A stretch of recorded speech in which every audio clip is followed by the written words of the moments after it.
All right, it's K-Star. It's Jew. And we here with this, that, and the third podcast. When bro, fuck the intro up. Fuck! All right, look, essentialism, bro. Pretty much all essentialism is doing less to do more. Mm-hmm. So what you do is, right, all right, I got 8 goals, right? There's no way you can get 8 goals done at one time. Mm-hmm.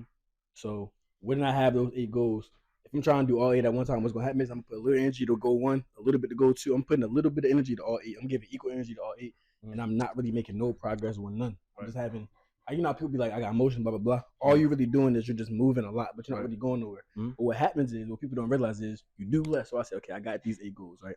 I got these 8 goals. Let me take away 7 of them and just focus on 1. Mm-hmm. Put all my energy that I was putting towards that 8, towards that 1 goal. Now I get that goal done so much faster. I learned these different traits. Like I learned discipline from getting that goal done. I learned confidence from getting that goal done. I learned how to do something that I told myself I'm going to do by doing that 1 goal. Then I take those lessons from that goal, put them towards my other goals.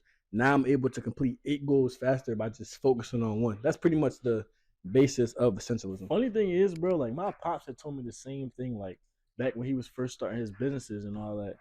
He was talking to his mentor, and this is funny that we even like talking about this now because it just, you know how we be talking about something and it gets brought up back in a full circle every fucking time. Every time, bro. He was telling me how he was talking to his mentor, and his mentor was telling him like, he has this going for himself and this going for himself, but why isn't he rich yet? Like, why hasn't none of his businesses really popped off yet? And his mentor said, well, what are you really focusing on? Like, you have this real estate going on, you have this going on, you have this car business going on, you have all this stuff going on, but you're not really focusing on any of them. You're just trying to maintain them instead of actually trying to put your 100% energy and focus into doing one of them. And then once he did that, it blew. And then, like you said, he was able to take the stuff that he was learning from that one thing that he put his all into and then translate it into something else. But that's kind of how I want to add my spin to the essentialism part, because I feel like that could be a tough concept for people, because it's like, damn, I want to succeed in so many different things, but like if I focus on this, then I lack here. So like, how would you say like somebody can have like practice essentialism, but also at the same time make sure that they're gaining the right knowledge from each thing that they're trying to really focus on, and gaining the right, like really gaining from it? Because it's like, if I'm really focusing on this, but I feel like I'm missing out on here, then it's like my perspective on it is different. Exactly. So what I would say to that is about submitting to the flow of how things go. So boom, I'm gonna just name 3 random goals, just to name 3 goals. So say one goal I have is to get a 3.5 GPA in school, right? One goal I have is to acquire this position, and then one goal I have is to read a certain amount of books, right? And then I have like career goals. So I want to do certain things in my career. So the only way I'll be able to achieve that 3.5 GPA is by focusing on how to achieve that 3.5 GPA right now. Because those career goals I have and those reading goals I have aren't going to get achieved right now, right? And if I have the confidence in the universe that I'm doing what I can right now to achieve my goals and they're all going to come true, like I said in the last video, the only way you can fail is by stopping your efforts. So if I stop my efforts, then obviously I'm going to fail.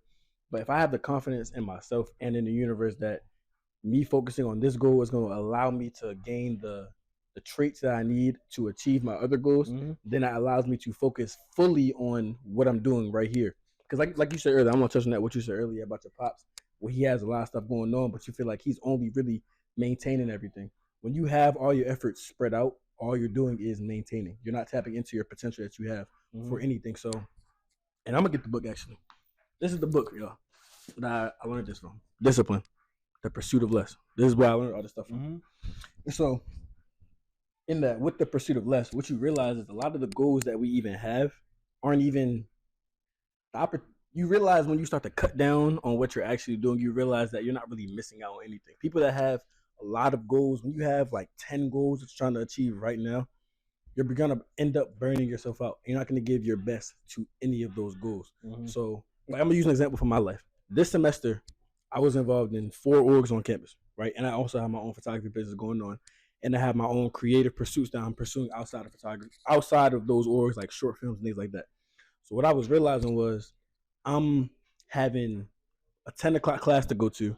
Then I'm having an 11 o'clock meeting, and then I'm having an 11:30 shoot. I'm realizing while I'm in that 10 o'clock meeting, I'm thinking about the next thing. While I'm in that 11 o'clock shoot, I'm thinking about the next thing. So I'm not giving my best to any of those things, but I'm maintaining them. Like I was saying, I'm still in them, but I'm not really giving them my best. What I realized, like going into next semester, 4 of those orgs I was in, I'm dropping 2 of them because I'm realizing I can't be my best in any of them if I'm just spreading all of my energy out towards all of them.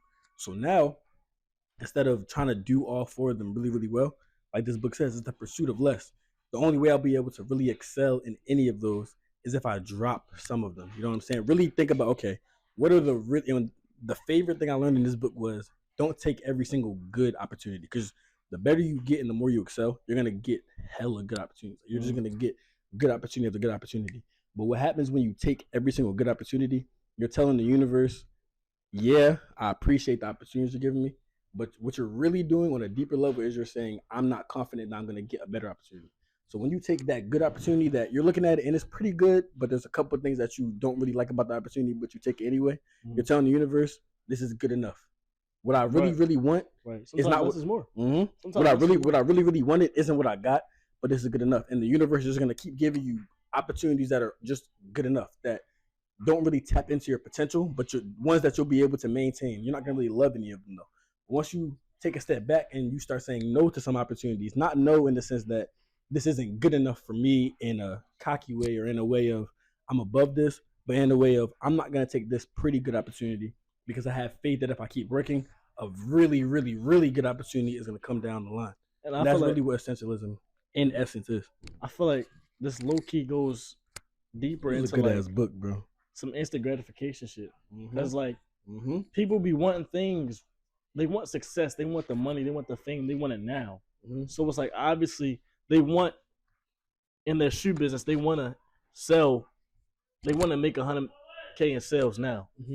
In the clothing business, they want to have 100K in sales now. And the music, they want that song to pop off now. You know what I'm saying? So it's like that want for stuff. I'm gonna focus on my language because I realized I did cuss a lot in the last video. When they want things, they want it now. So it's like instead of when you try to detach and focus on the long term goal of it, and then you focus on learning at the same time, it's like you can just enjoy the process so much better and learn so much more when you're actually in the moment. You can enjoy that shit for what it is. For what it is. You're not enjoying it like you're not in the process like this is gonna set me up for something further. You're just like, I'm enjoying this right here. I'm soaking all of this up in for what it is right here. And then later when I have some leisure time, I can look back and say, okay, what did I learn from this and all that? But while you're just in it, you're just in it. That's or even that, like you can later on down the line, now you can say, okay, well, I was so focused on this. I was so locked in on this. Now I can take what I learned from this and apply it to something else. Because it's like, I feel like everything that we be learning or everything that you go through like has a deeper meaning. It's like connected to something else.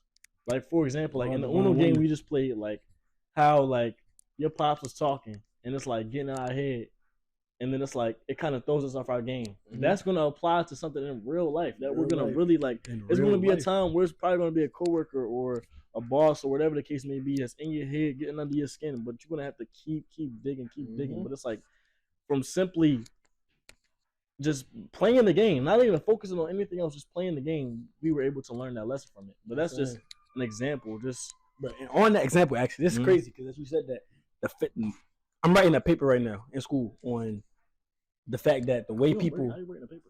Huh? How you writing a paper when you on break? The way that people, look at this threw me off. I ain't gonna lie. The way that people play games, especially Uno, like that's what the paper is gonna be about. The way that people play Uno is the way that they live their life. So if you ever play Uno with me, after we play 2 or 3 games, I probably done said to you, it's crazy I'm writing the paper on it. I probably said that to you before. But when you look at how people play Uno, you see all their flaws and all the things that they really good at come out. If they really like, not like people that don't know how to play the game, just learn how to play the game. People that actually played the game before know how to play, when they are comfortable in playing, the way that they play always directly correlates to how they live their life. And it's crazy because, like Jude was saying, when you really just playing the game though, and you just like if you just passively playing and you're not really, you think about something else while you play, think about something else while you play, you're not gonna be able to gain nothing from it.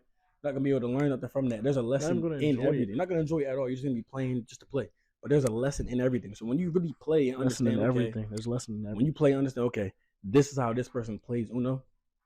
and then you start to look at how they live their life, you start to feel more of a connection to them and more of an understanding to them because you're like, okay, I understand this about them from this game, and now when we translate it to real life, I understand this about them. Now I can move with them this way just from learning that, just from being present in the moment, like just from being here right now in everything you're doing. That shit is crazy, and that's really why I'm writing the paper on that shit because that shit always just been blowing my mind because I realized it within me. Like whenever I play Uno and when I play any game ever, whether I'm good at the game, bad at the game, anything, I just talk hella. Like I just talk hella shit when I'm playing the game. I try finesse little ways to win, just not even just to win, but I know you're gonna catch me when I finesse. But I'm just doing different ways to make it more fun and just to make it more lively. And when I realized that within myself, I'm looking like, okay, I look at how Drew played the game. He played the game just how he lived his life, and then that shit is just so crazy to me, bro. And so then one thing crazy. that I noticed about or not even that I noticed, just an epiphany that I quickly had about the essentialism is that like it's not about getting less done. It's about getting the things that are important done. Like the things, like when we say less is more, it's not. Say that one more time, bro. I ain't gonna lie. It's about getting the important things done. Like when I say less is more, that's not like I'm stacking these chairs up, right? I'm stacking 3 chairs instead of stacking 5 chairs, but like these 3 chairs are the important chairs that the president, the vice president, and the CEO is going to sit in. Like, I need to be important and strategic about what I'm doing, not just doing a whole bunch. You know what I'm saying? Like, don't just do a bunch of homework and just run through the shit and just think, all right, I got it done. Now it's cool. I can just do whatever. No, be meaningful about what you're doing, even if that means only doing 2 papers at one time, but putting your full 100% effort into doing that. You know what I'm saying? And that's what the essentialism is, like making sure that put attention to the right stuff. Put attention to the right things. Put attention to the right things, because at the end of the day, if you're still doing less and you're still doing it with less effort, you're still cheating yourself. You're still cheating yourself. So it's like, why not? You're gonna know at the end of the day that I'm cheating myself. You're gonna know deep down, like, damn, I didn't even put my 100% effort, and I didn't do as much as I feel like I could have did. But it's like when you do more meaningful things in more of a flow state, or with more like just thought behind it, more intention. That's the word. Intention. More intention behind it. Then you're gonna realize, like, damn, this was easier for me to do. And now the next time you do it, it's gonna go from 2 chairs to 4 chairs, just because it's like it's gonna feel the same. It's gonna feel the exact same. Like that perspective on like how people make things so much bigger than what it has to be. But it's like it don't even be that deep, because it's just like you start to make that scenario in your brain on something, and then it's like you just take away from the bigger picture of it. So really being intentional about what you're doing. And even if that means, I'm saying, taking it step by step, like be intentional about what you're doing. It's about what you're doing. Like it's about what you are doing. And it's not based off of what somebody else got going on. Like just to bring it back to my life again. For me, school is not to say school is not important, but school is like not my goal is not to graduate with a 4.0 GPA. Because whether I graduate with a 4.0 GPA, whether I graduate with the lowest GPA you could possibly graduate, my goal is not to take my psychology degree and go present it to the jobs I apply for. You feel what I'm saying? So for me, I know I don't need to be stressing myself on getting the highest GPA. But I do know, because that's not an essential to me. A 4.0 GPA is not essential to me. Whether I get a 4.0 or a 3.0, as long as I pass in school and get A's and B's, that's what I'm worried about. But that's for me. That's doing what's essential for me. Now, and that's not that I'm gonna skip out on class, and it's not that I'm gonna slack off on purpose because I don't need the 4.0. But it's to say that, okay, for me, what's essential is camera work. So if it's between getting my 95 to 100 and between taking an hour to study or taking an hour to do camera work, I'm going to do the camera work because that's what's essential to me. So it's about doing what's essential to you, not saying, okay, because my parents want me to get a 4.0. My parents want me to get these certain grades. But I know for me, that's not what I need to be doing. That's not essential to me. So I'm going to cut out all the extra noise. And what's crazy is, like he was saying earlier, it's going to go from you can do 2 chairs to now you can do 4. You can stack 4 chairs.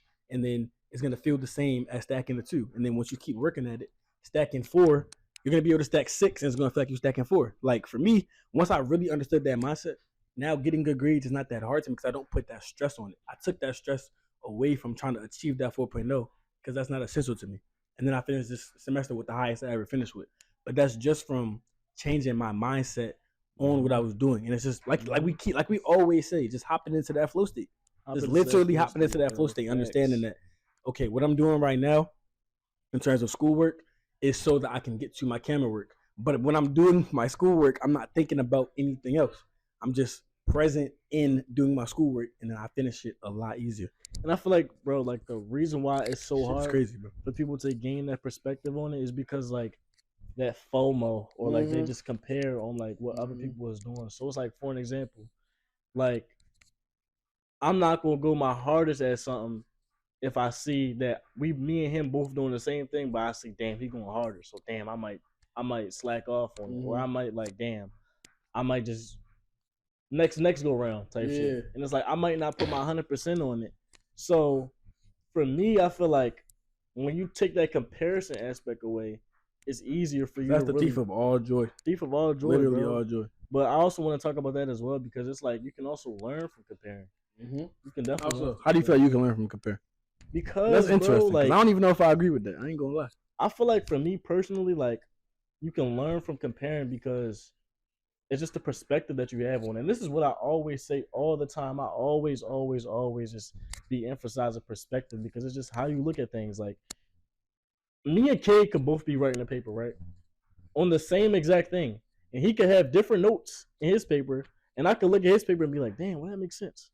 But it's just the perspective that I have on it that makes me say that. Because I could also have the perspective that, damn, he got these notes. Damn, he has more than me. He's smarter than me. Damn. And just I could just take it from here. Instead of going here, I can just take it and go here. So I feel like at the end of the day, it's all about perspective and how you choose to look at things. So for example, that's some real shit. If you're getting your work done and you thinking, damn, well, he's got more whatever marbles in his jar than I do, that means that my marbles don't matter. Or that means that this is not as important and maybe I should focus on something else. No, bro. Focus on you. Focus on what you can control. Focus on your perspective. Like, all you have is your perspective. You don't have someone else's perspective. You don't have someone else's opinions. You don't have any of that. All you have is what you have. So it's like when you can just focus, really sit with yourself and realize that quality is better than quantity. That's the whole essence of you can really, the whole essence of it. That's why I really just realized, like, bro, like quality, like the quality of the work is better than just dishing out some shit or just like trying to do a million things at one time, but it's really shitball. And then like, the crazy thing is like, okay, what you realize, because the reason why people try to do a lot of shit is for other people. I'm trying to produce, like, okay, photography. The reason why somebody want to just do everything is because they want other people to praise their work. The reason why somebody would want to just be at every meeting for their company or whatever, at everything is because they want to get that raise. They want their boss to see them in a certain light. They don't want to be that person that's going to say no. They don't want to be that person that's going to say, okay, this isn't important. They don't want to put themselves first for real. They don't want to be that person to say, okay, this isn't important to me, but it's important to somebody else. But since it's not important to me, I'm not going to do it. Nobody wants to be that person. But what you realize is, and this was probably my favorite chapter from this book. The chapter was just called Uncommit. What you'll realize is, okay, when you say no to somebody, right? For example, you're in a company, right? And you're an employee and you have this role right here. And you're known for doing all your work at a high level. And you're also versatile. So you can do a lot of different roles and you do them all at a high level. So people are always asking you to do different things. But it's impeding on your time. And people are asking you to do stuff and you have to take work home now because you have so much stuff to do. What you realize is this isn't my role. And this work that I'm doing isn't necessarily important to me. If I don't do it, it's not the end of the world because somebody else will probably get it done. So say you're my boss and you ask me to do something. People think if I tell you no, you're going to look at me and say, oh, you're fired. But what really happens is the opposite. You tell me to do something and I tell you, I can't do what you're asking me to do because that's not my, well, I can do what you're telling me to do. I'm not going to do that because that's not my role and I don't have the time to give to that right there. The way that your boss is going to look at you in that moment is going to be, damn, like, I really need this done, but they didn't do it. 20 minutes later, they're going to get over it and be like, I respect them now, though. I respect them for being able to say no to what my request was. And now going forward, they're not going to be asking you to do everything. Right. But the only reason, but what they're going to expect you to do is to do what you were doing at a high level, But now that you said no to some things, and now that you have time to really do what you were already doing, you're gonna continue to get better at it and continue to do it at a high level, because doing less is doing more. So by doing less of the things that everybody expects you of, and doing more of the things that you really want to do, and the things that you know are going to provide to yourself and whoever is around you, you're able to do what you're doing at a much better level. So now, yeah, I'm not doing X, Y, and Z, but I'm the best at doing X. I'm the very best that you'll ever see at doing this right here. And the value of doing one thing very, very well is so much better than being able to do a lot of things. Average at a bunch of things. Because there's going to be somebody out there that can do Y amazingly. So now if I find somebody like, say, you can do Y amazingly, I don't have to do X, Y, and Z. I can just focus on X. He can focus on Y. We're going to find somebody else that can do Z. I don't have to be doing everything. But the only way you'll really find out if you're really, really, really good at this one thing is by cutting everything else out and just giving it that time. I agree. Damn. I feel like we really, I mean, obviously it's more to it, but I feel like we really, really, really just got to the meat and potatoes of like the essentialism. Understanding that less is more, but not taking that in a sense to where don't use this as an excuse to just do less. Right. You know what I'm saying? Because that's what people will do. Like people are straight to hear something like that and just be like, all right, well, I'm going to just not do as much. You know what I'm saying? I'm going to just not do as much, but my work's still going to be average. No. Put 100% of your efforts on what you can control, on the things that you are good at, and you know what I'm saying? Like, you have to be 100 and 0. You know what I'm saying? As crazy as that sounds, like, you really have to be 100% in what you're doing and 0 on the next thing. Yes, but when it's time to do the next thing, take 100% of this and put it into this. You know what I'm saying? Bro. Like, don't be 50 here, 50 here. You know what I'm saying? Like, that's not how you're going to succeed, because you always going to just be at the baseline level. When you can really be at 100 here, complete it, and get to 100 here. Literally, bro. You're about to see OG tapping. OG, say what's up. Say what's up, OG. OG, hold on. Hey, let's stay with this. Look, he does not know about to ask him this, okay? That I want you to talk about how important it is to really focus on what you're doing, like at the moment. Like, focus on the spot, though? Like, straight on the spot.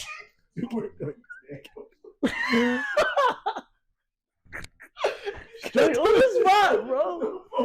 Straight on the spot, though. Like, nah, bro. Like, you really want him to get deep. I thought he was going to. I ain't gonna lie. Bro, I love that faith, though. Bro, I love that faith, though, guys. But I ain't gonna lie, y'all. Look, everything we just not everything, but a lot of stuff we just talked about is in this book. It's called The Disciplined Pursuit of Less. It's by Greg McKeown. I'm gonna put the link in the description. I'm not gonna do that shit. I ain't gonna lie.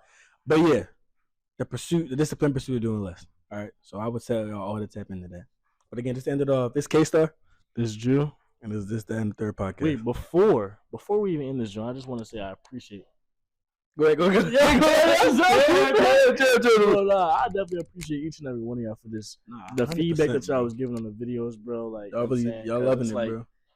This is how we learn it. Like, we learning, y'all learning. It's like we all learning at the same time. So it's just like the feedback is I'm grateful for it. I'm thankful for it, because it's like now I'm learning each and every day. Like, each and every day I'm learning. That's how I look at my life. Like, I'm learning from everything that I go through. So even by somebody giving a comment saying, bro, you can work on this, or bro, you need to stay focused on this topic, or whatever the case may be, it's feedback, and I take it and I run with it. So I just want to genuinely was reading all the comments y'all gave us and everything y'all was sliding up on our stories and really telling each other, like, okay, they like when we talk about this, or not even we was talking about that stuff, like they like when we do this, they don't like when we do this. But the main thing we was really taking it from it was people are really being touched by what we're saying. Like, it's gonna keep motivating us to keep giving y'all different knowledge, because ain't no reason just to keep knowledge in our heads and not give y'all none. So we really appreciate that. We're gonna keep this going. For sure. This is the third podcast. And we up. Nah, that's funny though. What's recording? Nah. He said I can't do it.